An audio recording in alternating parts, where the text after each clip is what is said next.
Chapter 7 Europe in the Middle Ages by Ierne Lifford Plunket. Recording is in the public domain. Chapter 7 Mahomet. Christianity, first preached by humble fishermen in Palestine, had become the foundation of life in medieval Europe. Some 300 years after Constantine the Great had made this possible, another religion, Islam, designed to be the rival of Christianity, was also born in the East, in Arabia, a narrow strip of territory lying between the Red Sea and miles of uninhabitable desert. On the seacoast of Arabia were some harbors, inland a few fertile oases where towns of low, white stone houses and mud hovels had sprung into being. But from the very nature of the soil and climate, the Arabs were not drawn to manufacture goods or grow corn. Instead, they preferred a wanderer's life, to tend the herds of horses or sheep that ranged the peninsula in search of water and pasturage, or, if more adventurous, to guard the caravans of camels that carried the silks and spices of India to Mediterranean seaports. These caravans had their regular routes, and every merchant a band of armed men to protect his goods and drive off robbers along the way. Only in the sacred months, the time of the sowing of seeds in the spring and at the autumn harvest, were such convoys of goods safe from attack. For then, and then only, every Arab believed, according to the traditions of his forefathers, that peace was a duty and that a curse would fall on him who dared to break it. The Arab, like all Orientals, was superstitious.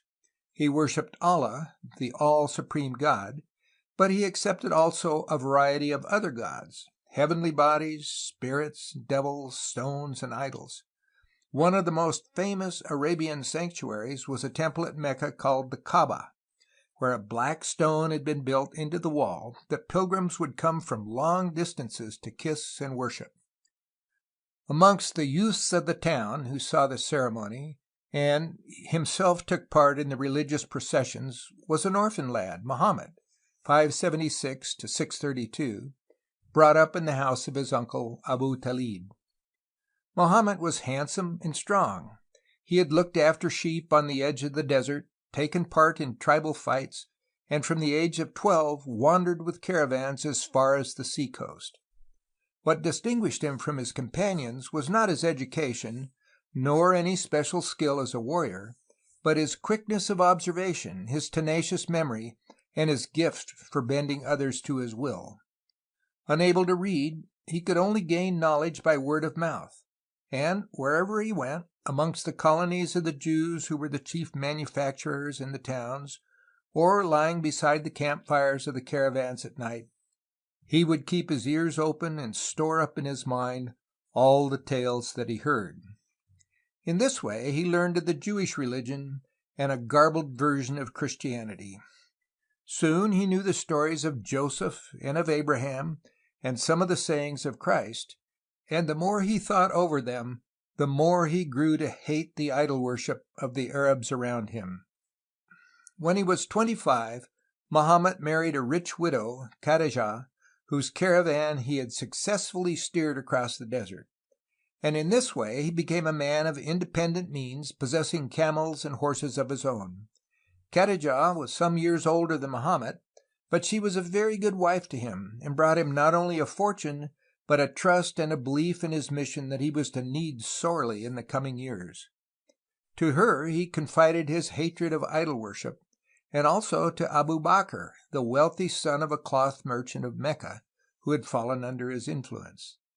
Mahomet declared that God, and later the angel Gabriel, had appeared to him in visions and had given him messages condemning the superstitions of the Arabs. There is but one God, Allah, and Mahomet is his prophet. This was the chief message, received at first with contempt, but destined to be carried triumphant in the centuries to come, right to the Pyrenees and the gates of Vienna. The visions or trances during which Mahomet received his messages, afterwards collected in the sacred book, the Koran, are thought by many to have been epileptic fits. His face would turn livid, and he would cover himself with a blanket. emerging at last exhausted to deliver some command or exhortation. Later it would seem that he could produce this state of insensibility at will and without much effort, whenever questions were asked, indeed, in answering which he required divine guidance. Much of the teaching in the Koran was based, like Judaism or Christianity, on far higher ideals than the fetish worship of the Arabs. It emphasized such things as the duty of almsgiving, the discipline that comes of fasting, the necessity of personal cleanliness, while it forbade the use of wine, declaring drunkenness a crime. With regard to the position of women, the Koran would show nothing of the chivalry that was to develop in Christendom through the respect felt by Christians for the Mother of Christ and for the many women martyrs and saints who suffered during the early persecutions. Moslems were allowed by the Koran to have 4 wives. Mahomet permitted himself 10, and those might be divorced at their husband's pleasure without any corresponding right on their part. On the other hand, the power of holding property before denied was now secured to women, and the murder of female children that had been a practice in the peninsula was sternly abolished. As the years passed, more and more surahs or chapters were added to the Koran, but at first the prophet's messages were few and appealed only to the poor and humble. When the Meccans, told by Abu Bakr that Mahomet was a prophet, came to demand a miracle as proof, he declared that there could be no greater miracle than the words he uttered. But this, to the prosperous merchants, seemed merely crazy nonsense. When he went farther, and, acting on what he declared was Allah's revelation, destroyed some of the local idols, contempt changed to anger. For the inhabitants argued that if the Kaaba ceased to be a sanctuary, their trade with the pilgrims who usually came to Mecca would cease. For more than 8 years, while the prophet maintained his unpopular mission, his poorer followers were stoned and beaten, and he himself shunned. Perhaps it seems odd that in such a barbarous community he was not killed. But though Arabia possessed no government in any modern sense, yet a system of tribal laws existed that went far towards preventing promiscuous murder. Each man of any importance belonged to a tribe that he was bound to support with his sword, and that in turn was responsible for his life. If he were slain, the tribe would exact vengeance or demand blood money from the murderer. Now the head of Mahomet's tribe was Abu Talib, his uncle, and though the old man refused to accept his nephew as a prophet, he would not allow him to be molested. In spite of persecution, the number of believers in Mahomet's doctrines grew, and when some of those who had been driven out of the city took refuge with the Christian king of Abyssinia and were treated by him with greater kindness than the pagan Arabs, the Meccans at home became so much alarmed that they adopted a new policy of aggression. Henceforth, both Mahomet and his followers, the hated Moslems or heathen, as they were nicknamed in the Syriac tongue, were to be outlaws, and no one might trade with them or give them food. In an undisciplined community, like an Arabian town, such an order would not be strictly kept, and for 3 years Mahomet was able to defy the ban. But every day his position grew more precarious, and the sufferings of his followers from hunger and poverty increased. During this time, too, both Khadijah and Abu Talib died, and the prophet, almost overwhelmed with his misfortunes, was only kept from doubting his mission by the faith and loyalty of those who would not desert him. Weary of trying to convert Mecca, he sent messengers through Arabia to find if there were any tribe that would welcome a prophet, and at last he received an invitation to go to Yathrib. This was a larger town than Mecca, farther to the north, and was populated mainly by Jewish tribes who hated the Arabian idol worshippers and welcomed the idea of a teacher whose views were based largely on Jewish traditions. In 622, therefore, Mahomet and his followers fled secretly from Mecca to Yathrib, later called Medina, or the City of the Prophet, and this date of the Hijrah, or flight, when the new religion broke definitely with old Arab traditions, was taken as the first year of the Moslem calendar, just as Christians reckoned their time from the birth of Christ. Here in Medina was built the first mosque, or temple of the new faith, a faith christened by its believers Islam, a word meaning surrender, for in surrender to Allah and to the will of this prophet lay the way of salvation to the Moslem garden of paradise. So beautiful to the Arab mind were the very material luxuries and pleasures with which Mohammed entranced the imagination of believers that in later years his soldiers would fling themselves recklessly against their enemies' spears in order to gain paradise the quicker. The alternative for the unbeliever was hell, the everlasting fires of the Old Testament that so terrified the minds of medieval Christians. And between paradise and hell there was no middle way. The Jews in Medina were, like Mahomet, worshippers of one God, but they soon showed that they were not prepared to accept this wandering Arab as Jehovah's final revelation to man. They demanded miracles, sneered at the Koran, which they declared was a parody of their own scriptures, and took advantage of the poverty of the refugees to drive hard bargains with them. At length it became obvious that the Moslems must find some means of livelihood, or else Medina, like Mecca, must be left for more friendly soil. Pressed by circumstances, Mahomet evolved a policy that was destined to overthrow the tribal system of government in Arabia. Mention has already been made of the caravans of camels that journeyed regularly from south to north of the peninsula, bearing merchandise. Many of these caravans were owned by wealthy Meccans, whose chief trade route passed quite close by the town of Medina, and they were protected and guarded by members of the tribe of Abu Talib and of other families whose relations were serving with the Prophet. At first, when Mahomet commanded that these caravans should be attacked and looted, his followers looked aghast, for the sacredness of the tribes from attack by kinsmen was a tradition they had inherited for generations. Their prophet at once proved to them by a message from Allah that a new relationship had been formed, stronger than the ties of blood, namely the bond of faith, and that to the believer, the unbeliever, whether father or son, was accursed. In the same way, when the first marauding expeditions were unsuccessful because the caravans attacked were too well guarded, Mahomet explained away the sacred months and chose in future at that very time for his warriors to descend upon unsuspecting merchants. The Meccans, outraged by what they somewhat naturally considered treachery, soon dispatched some 1,000 men determined to make an end of the prophet and his followers, and at Badr, not very far from the coast on the trade route between the two towns, this large force encountered 300 Moslems commanded by Mahomet. It is difficult to gain a clear impression of the battle, for romance and legend have rendered real details obscure. But either by superior generalship, the valor and discipline of the Moslems as compared to the conduct of their forces, or, as was later stated, through the agency of angels sent by Allah from heaven, the vastly more numerous Meccan force was utterly put to rout. Moslems refer to the Battle of Badr as the Day of Deliverance, for though not long afterwards they in their turn were defeated by the Meccans, yet never again were they to become mere discredited refugees.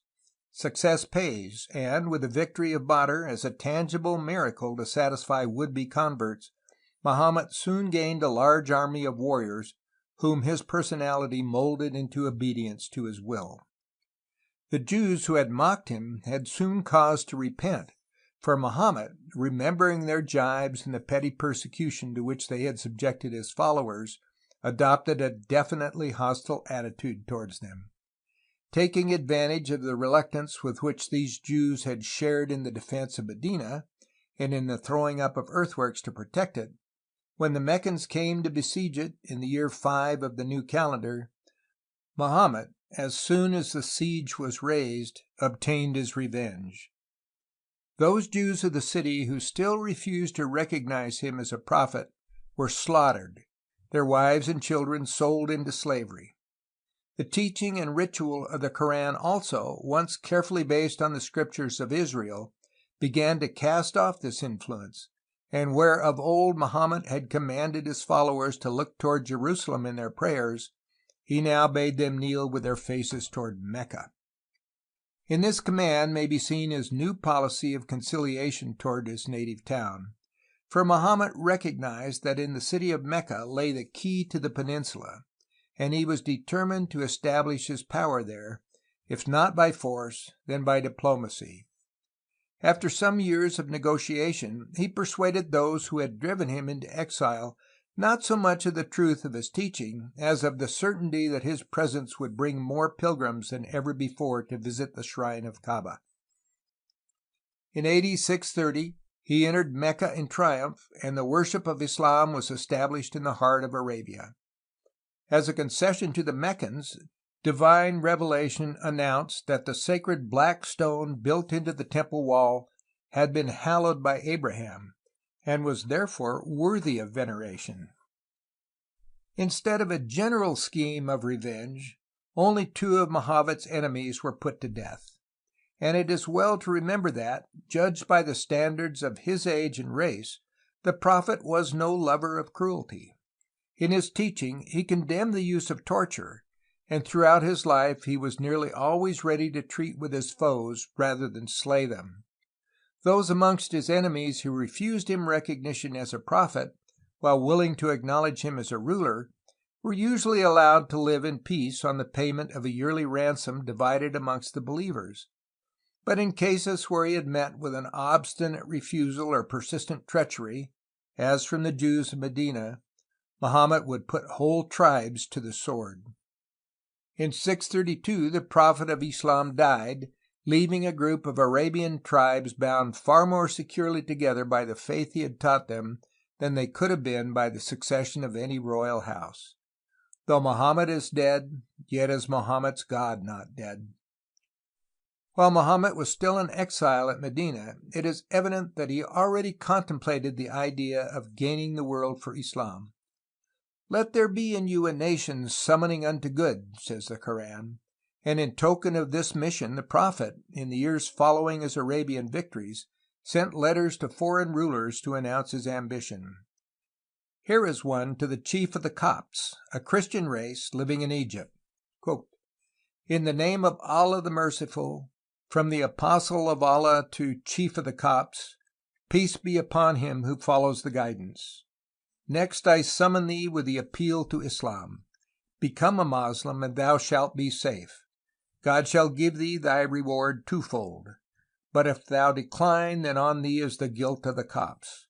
O ye people of the book, come unto an equal arrangement between us and you, that we should serve none save God, associating nothing with him, and not taking one another for lords besides God. And if ye decline, then bear witness that we are Moslems."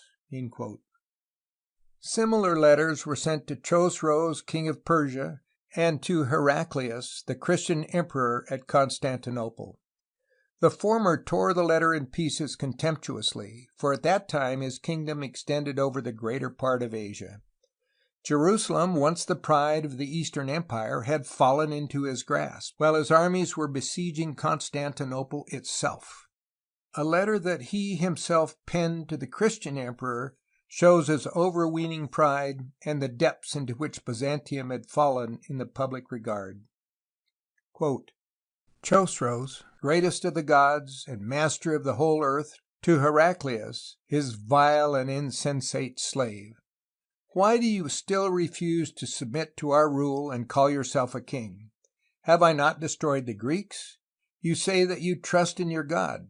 Why has he not delivered out of my hand Caesarea, Jerusalem, Alexandria?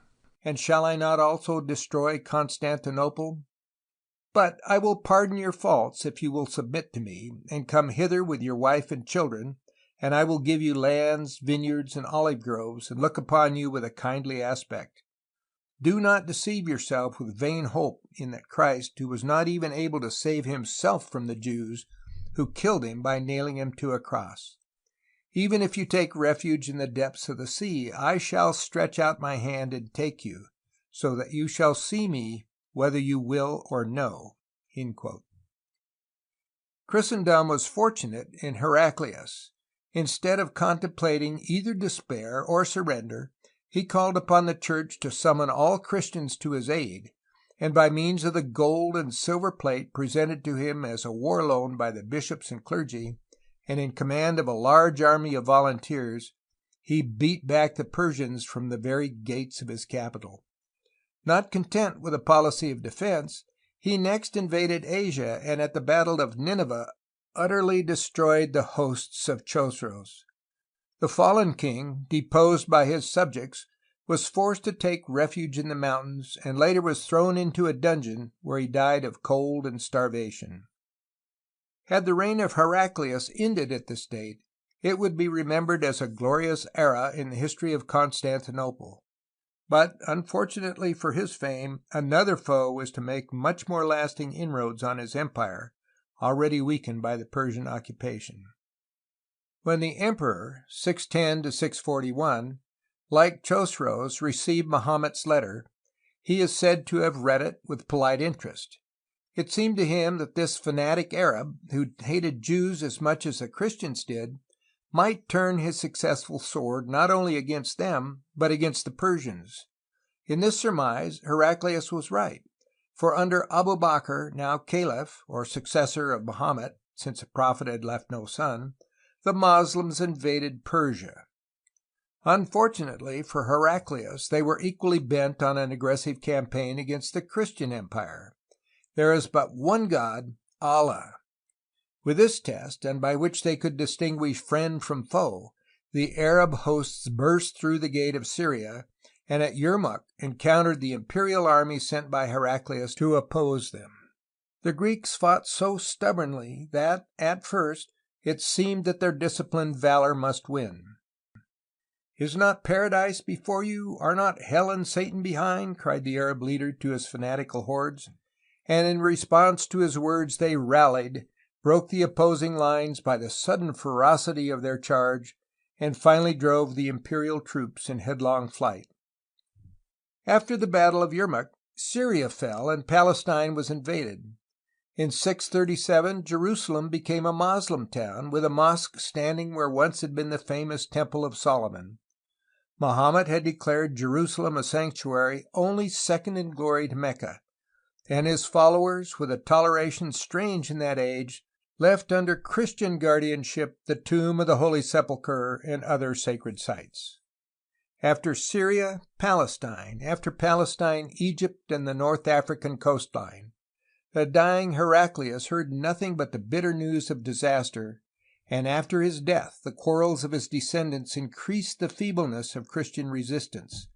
A spirit of unity might have carried the Moslem banners to the limits of the Eastern Empire, but in 656 the Caliph Othman was murdered, and the civil war that ensued enabled the Christian emperor, Constans II, to negotiate peace. He had lost Tripoli, Syria, Egypt, and the greater part of Armenia to his foes, who had also succeeded in establishing a naval base in the Mediterranean that threatened the islands of Greece herself. In the north his borders were overrun by Bulgar and Slav tribes, while in Italy the Lombards maintained a perpetual struggle against his viceroy, the Exarch of Ravenna. Constans himself spent 6 years in Italy, the greater part in campaigns against the Lombards. He even visited Rome, but earned hatred there, as elsewhere, by his ruthless pillage of the west for the benefit of the east. Thus the Pantheon was stripped of its golden tiles to enrich Constantinople, and the churches of South Italy were robbed of their plate to pay for his wars. At last a conspiracy was formed against him, and while enjoying the baths at Syracuse, one of his servants struck him on the head with a marble soap-box and fractured his skull. Constans had been a brave and resolute emperor of considerable military ability. His son, Constantine Pogonatus, or the Bearded, inherited his gifts and drove back the Mohammedans from Constantinople with so great a loss of men and prestige that the caliph promised to pay a large sum of money as tribute every year in return for peace. Constantine Pogonatus died when a comparatively young man, and was succeeded by his son Justinian II, a lad of 17, arrogant, cruel, and restless. Without any reason save ambition, he picked a quarrel with the Moslem caliph, marched a large army across his eastern border, and when he met with defeat, proceeded in his rage to execute his generals and soldiers, declaring that they had failed him. At home in Constantinople, his ministers tortured the inhabitants in order to extract money for his treasury, and filled the imperial dungeons with senators and men of rank suspected of disloyalty. Such a state of affairs could not last, and the emperor, who treated his friends as badly as his foes, was captured by one of his own generals, and, after having his nose cruelly slit, was exiled to the Crimea. Mutilation was supposed to be a final bar to the right of wearing the imperial crown, but Justinian II was a type of man to be ignored only when dead. After some years of brooding over his wrongs, he fled from the Crimea and took refuge with the king of the Bulgars. On his sea journey, a terrific storm arose that threatened to overwhelm both him and his crew. "My lord," exclaimed one of his attendants, "I pray you make a vow to God that if he spare you, you will also spare your enemies." "May God sink this vessel here and now," reported his master, "if I spare a single one of them that falls into my hands." And the words were an ill omen for his reign, that began once more in 705, when, with the aid of Bulgar troops and of treachery within the capital, Justinian II established himself once more in Constantinople. During 6 years the empire suffered his tyranny anew, and those who had previously helped to dethrone him were hunted down, tortured, and put to death. Like Nero of old, he burned alive his political enemies, or he would order the nobles of his court who had offended him to be sewn up in sacks and thrown into the sea. At last another rebellion brought a final end to his reign, and that of the house of Heraclius, for both he and his young son were murdered, and the Eastern Empire given up to anarchy. The man who did the most to save Constantinople from the next Mohammedan invasion was one of the military governors of the empire, called Leo the Isaurian. Conscious of his own ability, he took advantage of his first successes to seize the imperial crown, and then, having heard that the Mohammedan fleet was moored off the shores of Asia Minor, he secretly sent a squadron of his own vessels that set the enemy's ships on fire. In the panic that ensued, more than half the Arabian ships were sunk. About the same time, a Mohammedan land force was also defeated by the king of the Bulgars, who had allied himself with the emperor on account of their mutual dread of an eastern invasion. The result of these combined Christian victories was that the Caliph Moslema, whose main forces were encamped beneath the walls of Constantinople, grew alarmed lest he should be cut off from support and provisions. He therefore raised the siege, embarking his army and what remained of his fleet, and retreated to his own kingdom, leaving the Christian capital free from acute danger from the east for another 300 years. Elsewhere, the Mohammedans pursued their triumphant progress with little check. After the fall of Carthage in 697, North Africa lay almost undefended before them, and the half-savage tribes, such as the Berbers, who lived on the borders of the desert, welcomed the new faith with its mission of conversion by the sword and prospects of plunder. It was the Berbers who, at the invitation, according to tradition, of a treacherous Spanish governor, Count Julian, crossed the Strait of Gibraltar and descended on the plains of Andalusia. Spain, when the power of the Roman Empire snapped, had been invaded first by Vandals and then by Visigoths. The Vandals, as we have seen, passed on to Africa, while the Visigoths, like the Lombards in Italy, became converted to Christianity and, falling under the influence of the civilization and luxury they saw all around them, gradually adapted their government, laws, and way of life to the system and ideals of those whom they had conquered. Thus their famous Lex Visigothorum, or Law of the Visigoths, was in reality the Roman code remodeled to suit the German settlers. In this new land the descendants of the once warlike Teutons acquired an indifference to the art of war, and when their king Rodrigo had been killed at the disastrous battle of Guadalete and his army overthrown, they made little further resistance to the Saracen hordes except in the far northern mountains of the Asturias. From France we have seen the Mohammedans were beaten back by Charles Martel, and here, established in Spain and on the borders of the Eastern Empire, we must leave their fortunes for the time. If Mahomet's life is short and can be quickly told, the story of how his followers attempted to establish their rule over Christendom is nothing else than the history of the foreign policy of Europe during medieval times. End of chapter 7.